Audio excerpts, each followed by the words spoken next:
السلام علیکم۔ مجھے آج بھی وہ دن بہت اچھی طرح یاد ہے جب میرے بابا نے خود کو آگ لگا کر اپنی جان لے لی تھی۔ میری ماں خون کے آنسو روتی ہوئی سرداروں کو بددعائیں دیتی جا رہی تھی، لیکن 12 سال کی عمر میں مجھے یہ بات سمجھ نہیں آ رہی تھی کہ اگر میرے بابا نے خودکشی کی ہے تو میری ماں کی دعاؤں کے سرداروں کو کیوں بددعائیں دے رہی ہیں۔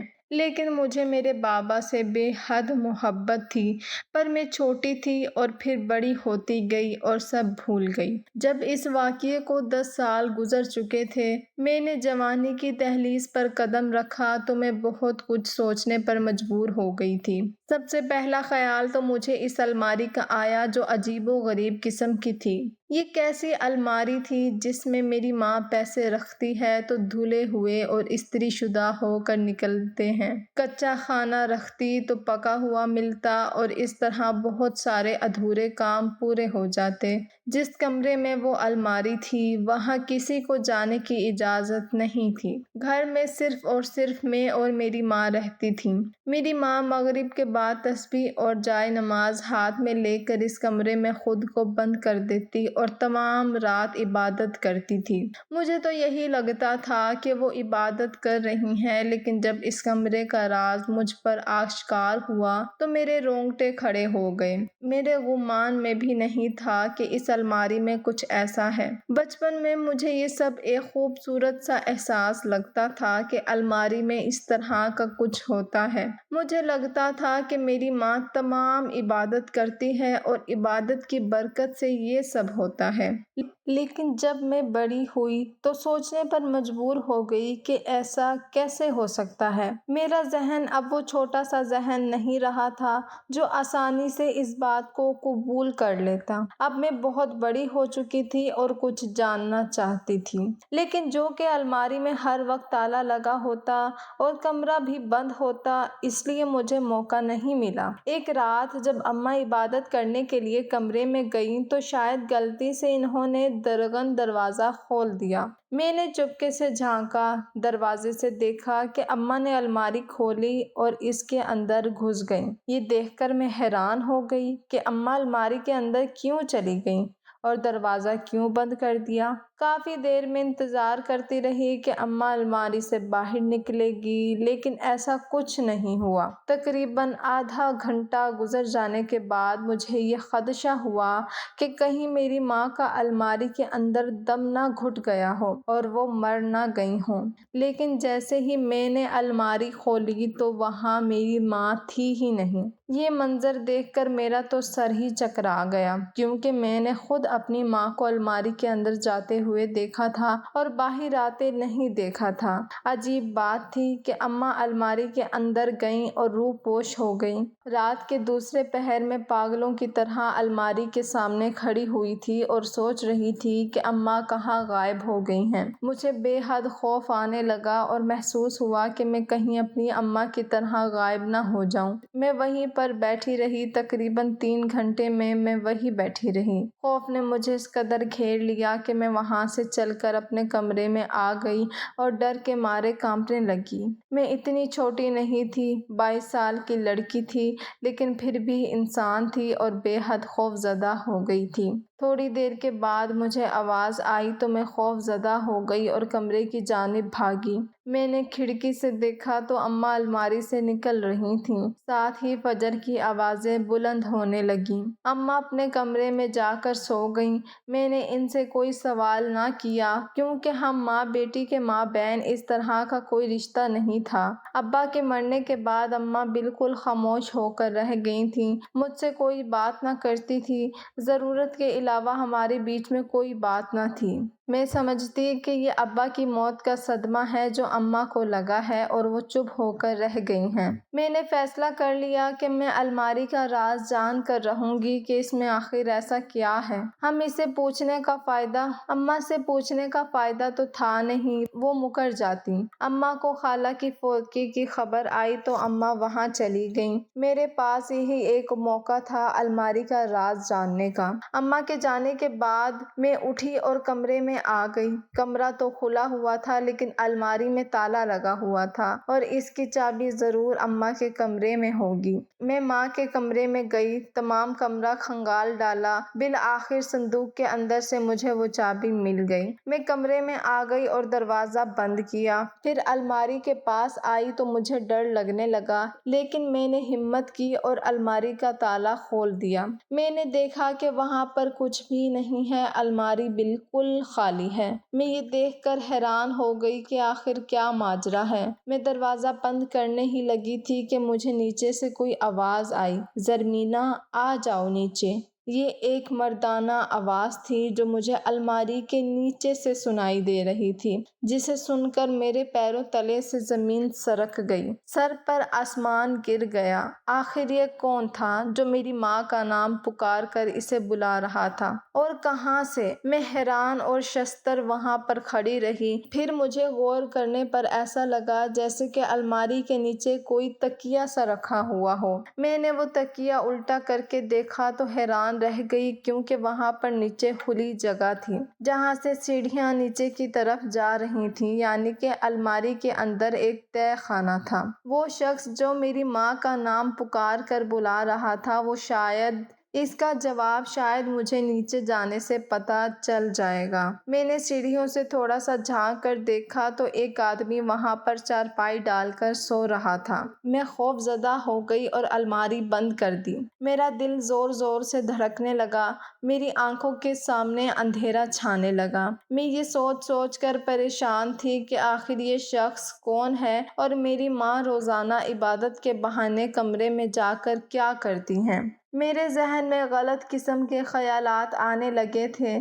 اپنی ماں کے متعلق میرے والدین میں بے تحاشا محبت تھی، وہ دونوں ایک دوسرے کے بغیر زندہ رہ نہیں سکتے تھے، اور میں حیران تھی کہ بابا کے جانے کے بعد میری ماں زندہ تھیں۔ وہ بیمار ہو گئی تھیں تو مجھے لگا کہ وہ ابا کی جدائی میں بیمار ہو گئی ہیں، لیکن آج الماری کے تہہ خانے کے نیچے ایک شخص کو دیکھ کر میرا تو جیسے رہا سہا بھرم بھی ٹوٹ گیا تھا۔ میں ہمیشہ سوچتی تھی میری ماں نے جوان اور خوبصورت ہونے کے باوجود دوسری شادی نہیں کی۔ مجھے لگتا تھا کہ جیسے یہ سب انہوں نے بابا کی وجہ سے کیا ہے، یعنی ان کی محبت میں وہ با وفا ہو کر بیٹھ گئی ہیں اور دوسری شادی نہیں کی۔ لیکن آج میں نے جو کچھ دیکھا تھا، اس کے بعد سے جیسے ایک لمحے میں میری ماں میری نظروں سے گر گئی تھی۔ وہ شخص کون تھا جسے میری ماں نے تہہ خانے میں چھپا رکھا تھا، اور نہ جانے کتنے سالوں سے میں اس آدمی سے خوف زدہ تھی، اسی لیے تہہ خانے میں نہیں گئی،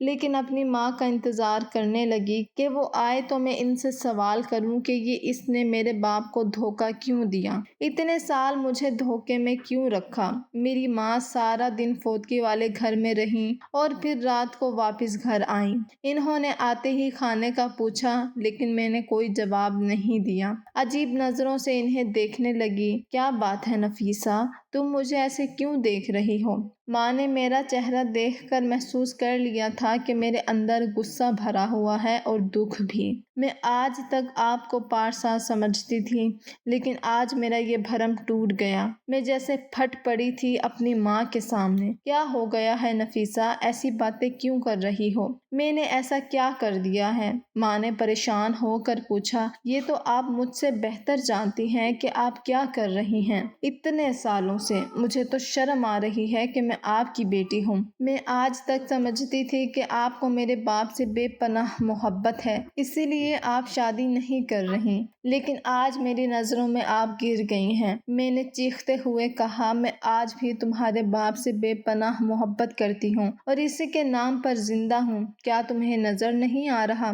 میری ماں نے جواب دیا، "نظر آ گیا ہے مجھے، سب کچھ بہت واضح نظر آ گیا ہے ماں۔" میں نے غصے سے کہا تھا، "کیا نظر آ گیا ہے تمہیں؟ مجھے بھی بتاؤ۔" ماں نے پریشانی سے پوچھا۔ کافی حد تک مجھے لگ رہا تھا کہ وہ سمجھ گئی ہیں کہ میں کیا بول رہی ہوں۔ "مجھے وہ شخص نظر آ گیا ہے جس کو آپ نے الماری کے نیچے تہہ خانوں میں انسانوں سے چھپا رکھا ہے، اور مجھے آپ بیوقوف بنا رہی ہیں کہ آپ روزانہ رات کو تسبیح لے کر کمرے میں عبادت کرنے کے لیے جاتی ہیں، حتیٰ کہ آپ اس شخص کے پاس جاتی ہیں۔ اب آپ مجھے بتا دیں کہ وہ شخص کون ہے۔" میں نے کہا، "تو تو میری ماں مجھے پھٹی پھٹی نظروں سے دیکھنے لگی۔ تمہیں کیسے پتہ چلا الماری کے نیچے والے تہہ خانے کا؟ تم نے کہاں سے دیکھ لیا اس شخص کو؟ میں بچی تھی اماں، لیکن اب نہیں رہی۔ اب آپ مجھے کوئی بھی کہانی گڑھ کر سنا دیں گی اور میں یقین کر لوں گی۔ بچپن میں تو الماری کو دیکھ کر خوش ہوتی تھی کہ یہ شاید جادوئی الماری ہے، یا پھر اس میں جو کچھ بھی ہو رہا ہے وہ آپ کی عبادتوں کی وجہ سے ہو رہا ہے۔ کپڑے ڈالو تو دھو کر استری ہو کر نکلتے ہیں، سبزیاں رکھ دو تو پکی ہوئی نکلتی ہیں۔ مجھے ایسا لگتا تھا کہ یہ سب کوئی فرشتہ کر رہا ہے آپ کی عبادتوں کی وجہ سے، لیکن مجھے کیا معلوم تھا کہ میری ماں وہاں پر کسی اجنبی کو رکھے ہوئے ہے۔ بتا دے مجھے کہ وہ کون ہے، میں نے غصے سے کہا تھا۔ میری ماں سر پکڑ کر بیٹھ گئی۔ تم نے الماری کیوں کھولی اور تمہیں چابیاں کہاں سے ملیں؟ ماں نے سوال کیا۔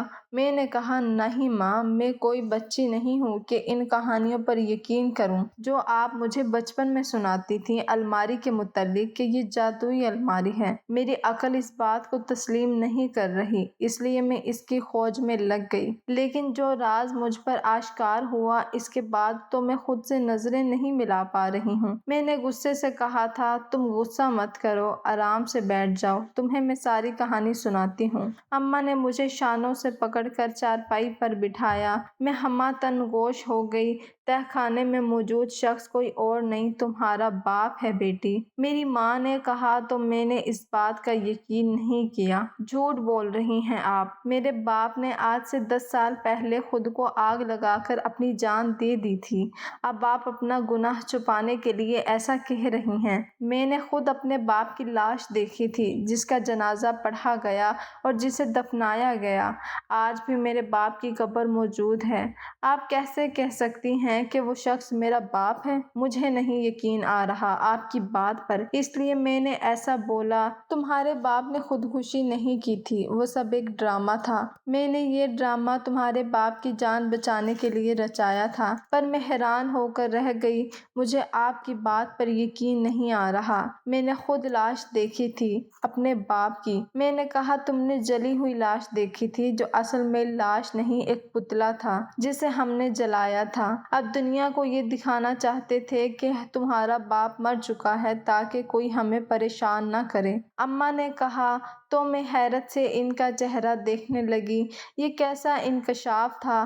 کیسے یقین کر لوں آپ کی اس من گھڑت کہانی کا؟ اور کیوں کیا ہوگا ابا نے اپنی خودکشی کا ڈرامہ؟ میں نے پوچھا۔ تمہیں میری بات کا یقین نہیں تو چلو میں تمہیں تمہارے باپ کے پاس اس تہہ خانے میں لے جاتی ہوں، تم اسے خود دیکھ لو، وہ تمہیں خود تمہاری کہانی سنائے گا۔ اماں اٹھی اور میرا ہاتھ پکڑ کر مجھے تہہ خانے کی جانب لے جانے لگی۔